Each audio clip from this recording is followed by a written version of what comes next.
77, 20, 98. Alors, je travaille pour la carte archéologique du Lot. Je travaille sur les tumulus. Alors, je fais un inventaire des tumulus commune par commune. Pour ce faire, on a fait une prospection de terrain, c'est-à-dire qu'on partait sur le COS, et à chaque fois qu'on voyait un tumulus, on l'implantait au GPS. Une fois qu'on avait fait cette opération-là, on revenait après sur place. Donc les implantations se font surtout l'hiver, parce que c'est là qu'on les voit mieux. Ça se fait entre octobre et mars, fin mars. On arrête fin mars. À partir de fin mars, on revient sur le terrain et là on les mesure. C'est-à-dire on les mesure avec un niveau laser. Et on fait une mesure tous les mètres. On mesure ces tumulus tous les mètres, c'est-à-dire selon deux axes, nord-sud, est-ouest quand c'est possible évidemment. Mais les deux axes sont toujours perpendiculaires.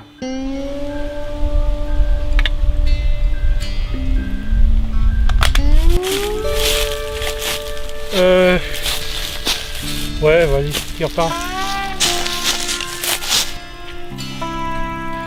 Une fois qu'on a mesuré, qu'on a pris nos mesures, donc on a créé nos fiches, puisque chaque tumulus aura une fiche. Donc une fois qu'on a pris ces mesures, je les importe dans mes ordinateurs. Toutes les mesures sont numérisées, sont exportées dans un logiciel qui est Google Earth pour une exportation géographique, et GeoPortail pour des exportations parcellaires de cadastre.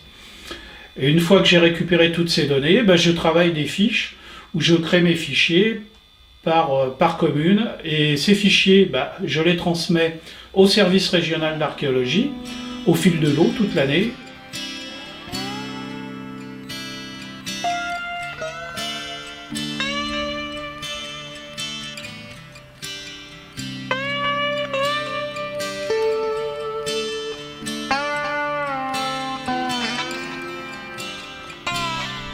Derrière nous, nous avons un très beau tumulus, bien représentatif de ce genre de tombe préhistorique de l'âge du fer, du Quercy. Il faut savoir que sur les plateaux calcaires qui nous entourent, il y a des milliers de tumulus de l'âge du fer. Ce sont des cultures qui se sont développées chez nous, disons, entre l'âge du bronze final et surtout l'âge du fer, c'est-à-dire entre le 11e, 12e siècle avant Jésus-Christ et le 6e siècle avant Jésus-Christ. Ce sont des tombes collectives qui ne fonctionnent pas du tout comme les tombes des dolmens. Il s'agit d'individus, une personne ou plusieurs personnes enterrées dans un grand tertre, en général dans un caisson en pierre sèche constitué de petites dalles verticalisées. 10, 69, 9. Donc les tumulus que je mesure, ces tumulus de l'âge du fer, sont contemporains pour partie du Parthénon en Grèce ou de Marseille qui a été créé vers moins 650. Donc on est dans les mêmes ordres de datation. On trouve des objets très variés qui peuvent être des bracelets, des bagues, des poignards, des épées métalliques en fer. Et en même temps que des tumulus à inhumation, on connaît aussi des tumulus à incinération, sans que la chronologie soit facile à établir, savoir quand les personnes étaient incinérées ou quand elles étaient inhumées. Mais vraisemblablement, il s'agit de groupes différents, puisqu'il s'agit de modes opératoires dans le traitement des morts qui correspondent vraisemblablement à des idées religieuses différentes.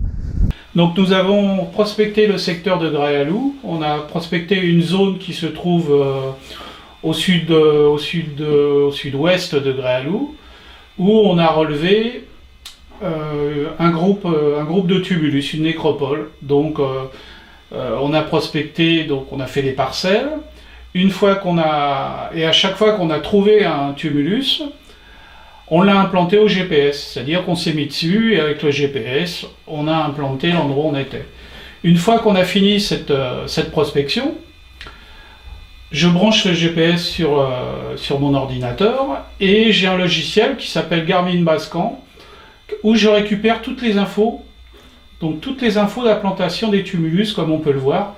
Donc là on en a, comme ils sont numérotés, on en a pratiquement jusqu'à 36. On a un tumulus 36. Donc on a relevé 36 tumulus dans cette zone. À l'âge du fer en Quercy, on est un peu dans la même situation qu'à l'époque des dolmens. On a des tombes très représentatives de groupes humains certainement assez variés. Et on a peu de lieux d'habitat.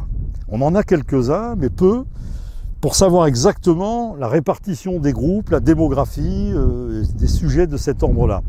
Tout ce que l'on peut dire, c'est qu'il y a des échanges assez lointains et que les groupes qui sont installés en Quercy sont soit des groupes indigènes qui n'ont pas migré, qui sont restés pendant des siècles au même endroit et qui ont acquis de nouveaux savoirs. Et il y a eu vraisemblablement aussi des déplacements de population et des groupes qui venaient d'ailleurs. Et donc il y a eu vraisemblablement aussi des confrontations, des échanges à la fois violents, certainement guerriers, et en même temps des échanges de techniques, disons pour les objets, les modes, les vêtements, etc. Donc une fois qu'on a eu fini d'implanter notre nécropole, enfin notre groupe de tumulus, on va mesurer, donc chaque tumulus va être mesuré. Et on va créer une fiche pour chaque tumulus. Bon là j'ai le tumulus numéro 29, sur notre commune de Gréaloux. Il y a un descriptif sommaire, donc là, si je pense sur cette fiche-là qui était transcodée, donc c'est un grand tertre circulaire qui est bien visible environ à 100 mètres au sud d'un dolmen avec une perturbation centrale comme on peut le voir sur le profil. Voilà, donc avec ces fiches, voilà, ça c'est nos mesures, c'est-à-dire sur le terrain avec un niveau laser et une règle, on a mesuré, on a fait un cheminement, c'est-à-dire qu'on est parti du tumulus et tous les mètres on a fait une mesure, 15 mètres à droite et 15 mètres à gauche, donc 15 mètres vers le nord, 15 mètres vers le sud, pareil pour vers l'est et l'ouest. Ces mesures, ensuite je les ai prises, je les ai transcodées dans un logiciel, donc sur Illustrator. Ça m'a généré un profil avec un axe nord-sud et un profil avec un axe est-ouest, comme on peut le voir. Et on voit très bien que le tumulus, comme on le voyait, malgré il y a des arbres, puisqu'il est couvert d'arbres, on voit sur la photo, on voit qu'il a été fouillé, enfin qu'il y a une perturbation centrale relativement profonde.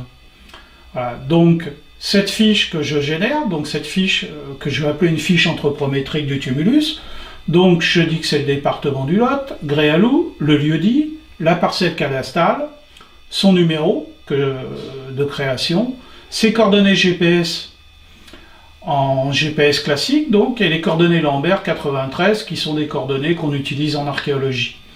Voilà, j'ai un descriptif, j'ai la coupe de l'échelle 1 cm pour 1 mètre, j'ai l'implantation dans la carte IGN, donc il est situé là, et j'ai son implantation dans les parcelles cadastrales, comme je vous ai dit, que j'ai été chercher sur le site de Géoportail.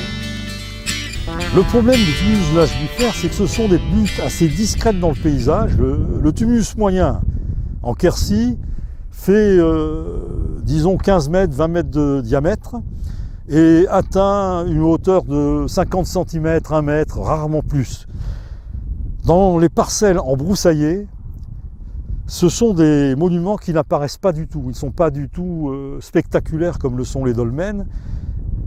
Il y a donc le problème des remises en culture qui actuellement, depuis une trentaine d'années, fonctionnent très bien dans le Lot avec de gros crédits, du concassage qui a amené la destruction de milliers de tumulus avant fouille. Je ne me garde bien d'y fouiller, je ne fais seulement qu'un inventaire.